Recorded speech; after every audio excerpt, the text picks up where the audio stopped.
Halo, Assalamualaikum warahmatullahi wabarakatuh. Apa kabar sahabat Bahatop Channel? Selamat datang di channel saya yang membahas terkait soal-soal P3K dan juga UKPPPG. Sebelumnya, saya sudah membahas soal potensi manajerial yang part 1, soal nomor 1 sampai nomor 5. Sekarang saya akan lanjutkan soal kompetensi manajerial yang part 2, yaitu melanjutkan nomor 6 sampai nomor 10. Oke, mohon kepada sahabat-sahabat Bahatub Channel untuk mendukung channel saya ini, silakan subscribe, like, dan komen.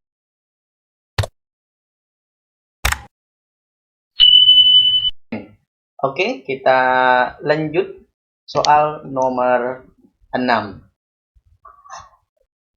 Nomor 6, apa strategi Anda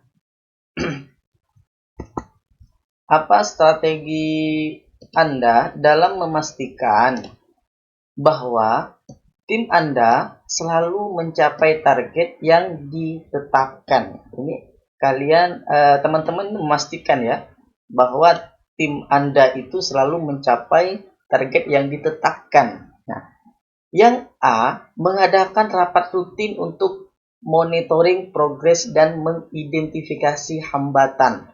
Mengadakan rapat rutin untuk monitor. Oke.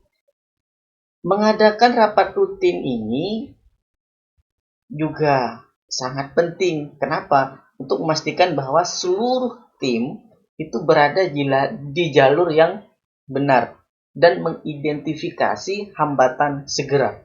Nah, karena ini membantu dalam tindak lanjut cepat dan menangani masalah sebelum mereka menjadi terlalu besar. Ya. Kemudian yang B, ini bagus ya jawabannya, bagus.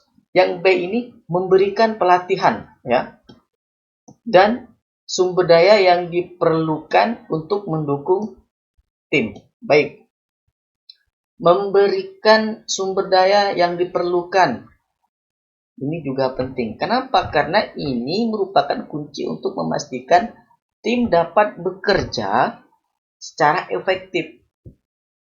Nah, bagaimana dengan pelatihan? Dengan pelatihan yang tepat, anggota tim akan lebih kompeten dan mampu mencapai target dengan lebih baik. Nah, ini juga bagus. Yang C, mengatur sistem reward dan pengakuan untuk memotivasi anggota tim. Sistem reward ya, sistem reward dan pengakuan penting. Ini juga penting sebenarnya, kan tetapi bisa menjadi kurang efektif jika tidak disertai dengan dukungan dan sumber daya yang memadai. Karena ini lebih pada pemberian insentif daripada strategi intinya. Yang D, membuat komunikasi terbuka sehingga anggota tim merasa nyaman berbagi masalah atau saran. Oke, komunikasi terbuka itu sebenarnya sangat penting juga dalam tim, namun tanpa aksi yang konkret, hanya komunikasi saja itu mungkin tidak mencukupi untuk mencapai target. Jadi, jawaban yang paling tepat di sini adalah yang B ya. Karena apa? Poinnya yang B ini adalah 4. Yang A ini bagus, cuma poinnya 3. Yang C ini poinnya 2. Yang D ini poinnya 1 ya. Oke, baik. Lanjut ke nomor 7. Nomor 7, bagaimana Anda merespon ya? Di sini adalah Anda merespon ketika seorang menantang gagasan Anda dalam rapat. Nah, ini ya. Menantang gagasan Anda pada saat rapat. Oke. Yang A, mendengarkan dengan cermat dan berusaha memahami perspektif mereka. Ya, mendengarkan. keterampilan mendengarkan aktif ini adalah penting dalam komunikasi, ya, penting dalam berkomunikasi.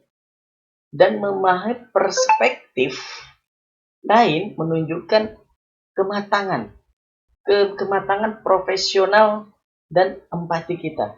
Ya, ini sangat bagus sekali untuk meresponnya. Kemudian yang B ini adalah menyajikan data, fakta untuk mendukung gagasan saya misalnya. Menyajikan data memvalidasi argumen Anda dan menunjukkan bahwa Anda telah melakukan riset sebelumnya. Ini meyakinkan gagasan Anda ini dengan menyajikan data atau fakta. Oke, ini juga bagus. Kemudian yang C, menerima kritik dengan sikap terbuka dan mempertimbangkan feedback yang diberikan. Ya. Menerima kritik, sikap terbuka terhadap kritik itu penting, ya, penting. Akan tetapi kita harus diimbangi dengan data dan fakta. Jika Anda yakin dengan gagasan Anda, ya, dengan tidak ada data dan fakta, tentu akan melemahkan argumen kita, gagasan kita, seperti itu. Mengajukan pertanyaan ya untuk memperjelas dan mendiskusikan alternatif solusi. Oke. Mengajukan pertanyaan ya itu langkah yang baik. Akan tetapi tanpa tindak lanjut atau tindakan konkret ini mungkin tidak seefektif mendengarkan atau menyajikan data. Gitu ya. Jadi menurut pendapat saya ini jawaban yang paling bagus adalah yang A, mendengarkan dulu dengan cermat, berusaha memahami perspektif mereka. Iya, ini ya. Itu pandangan saya. Jika teman-teman mempunyai pandangan lain, silahkan komen di kolom komentar. Ini poinnya menurut pendapat saya ini adalah 4. Ini yang B ini 3, yang C ini 2, yang D ini 1. Oke, mudah bukan? Oke, lanjut soal yang ke-8. Ketika terjadi konflik dalam tim Anda, apa langkah pertama yang Anda ambil untuk menyelesaikannya? Ya, yang A, mengajak pihak-pihak yang berselisih untuk berdiskusi secara terbuka. Oke, ini berdiskusi ya, berdiskusi. Berdiskusi itu merupakan langkah pertama yang baik. Akan tetapi memerlukan pendekatan yang lebih holistik untuk menyelesaikan konflik tersebut. Oke. Yang B, mendengarkan setiap perspektif tanpa memberikan penilaian terlebih dahulu. Oke. Mendengarkan sebenarnya itu adalah kunci dalam menyelesaikan konflik. Memahami setiap perspektif tanpa prasangka apapun. Ini adalah langkah yang penting dalam mencapai resolusi. Oke, ini bagus ya. Ini bagus. Kemudian yang C, mencari solusi win-win yang dapat diterima oleh semua pihak.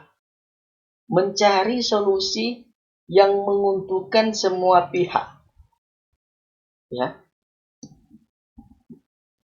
Yang menguntungkan semua pihak, memastikan bahwa tidak ada pihak yang merasa dirugikan dan mempromosikan kerjasama.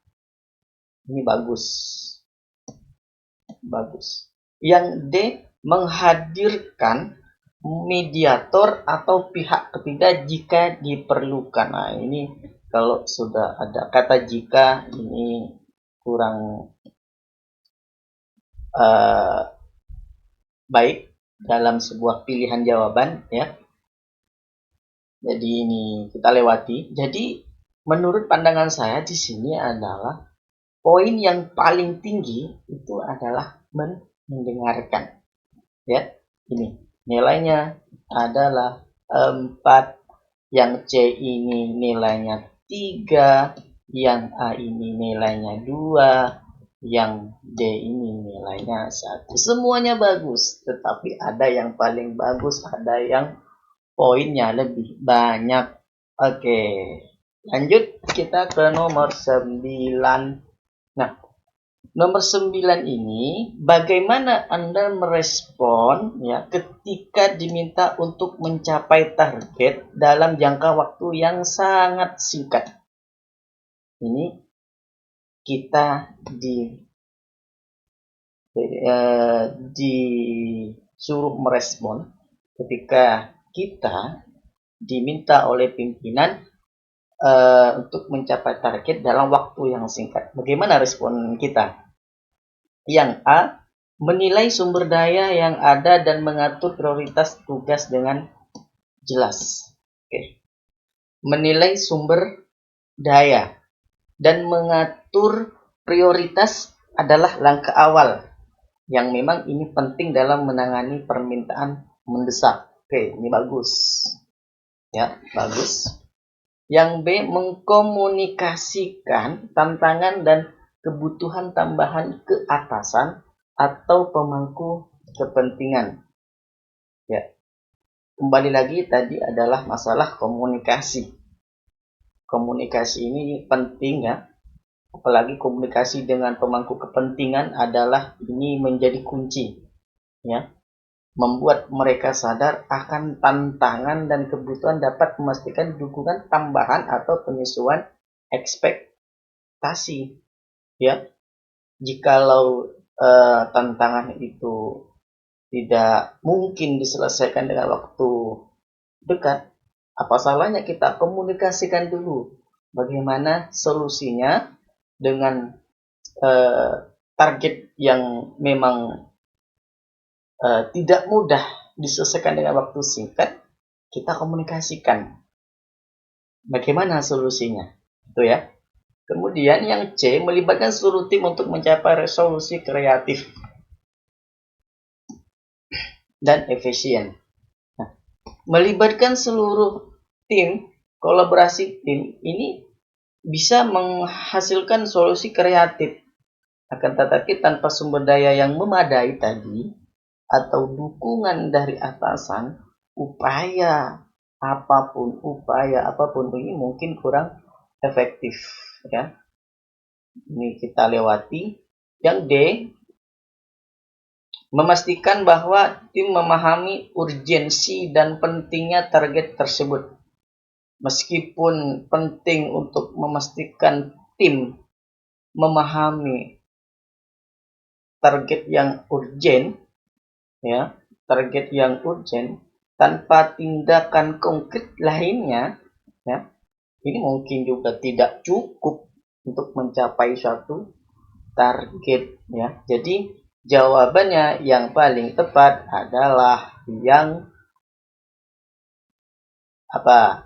Yang B, itu menurut pandangan saya. Oke, semuanya bagus. A ini bagus, B ini juga bagus.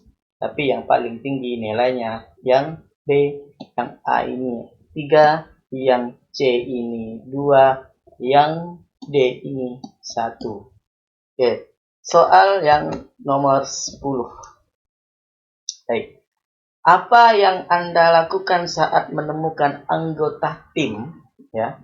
Saat menemukan anggota tim yang kurang berkontribusi dalam pencapaian target. Oke. A, mengajak anggota tersebut untuk berdiskusi pribadi dan memahami alasan di balik kinerjanya. Mendekati anggota tim dengan empati dan berusaha memahami alasan mereka adalah langkah pertama yang penting dalam meningkatkan kontribusi mereka. Kembali lagi, mendekati tim, diskusi pribadi. Tanyakan, Apa masalahnya? Yang B, menawarkan dukungan atau pelatihan yang mungkin dibutuhkan, menawarkan dukungan pelatihan. Oke. Memberikan dukungan atau pelatihan ini juga memastikan bahwa anggota itu memiliki keterampilan dan sumber daya yang diperlukan untuk berkontribusi dengan baik. Ini juga bagus ya. Ini bagus. Yang C ini menetapkan ekspektasi yang jelas dan memberikan feedback reguler. Ekspektasi yang jelas dan feedback adalah memang penting, tetapi tanpa memahami alasan dibalik kinerja rendah, ini mungkin tidak sepenuhnya efektif, ya. D, jika perlu, ya, ini kurang baik juga. Jadi menurut pandangan saya, ini jawaban yang paling bagus adalah yang A, nilainya 4. Jadi di sini adalah berdiskusi dulu dengan tim Anda yang kurang berkontribusi dalam pencapaian target, ya. Diskusikan dulu, ya. Berusaha memahami alasan mereka, ya. Kira-kira alasan tim itu kenapa, ya, untuk meningkatkan kontribusi mereka.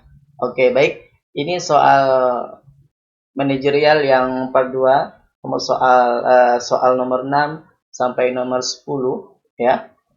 Nanti saya akan membahas lagi soal yang lebih banyak ke part-part selanjutnya, ya. Itu saja yang bisa saya sampaikan.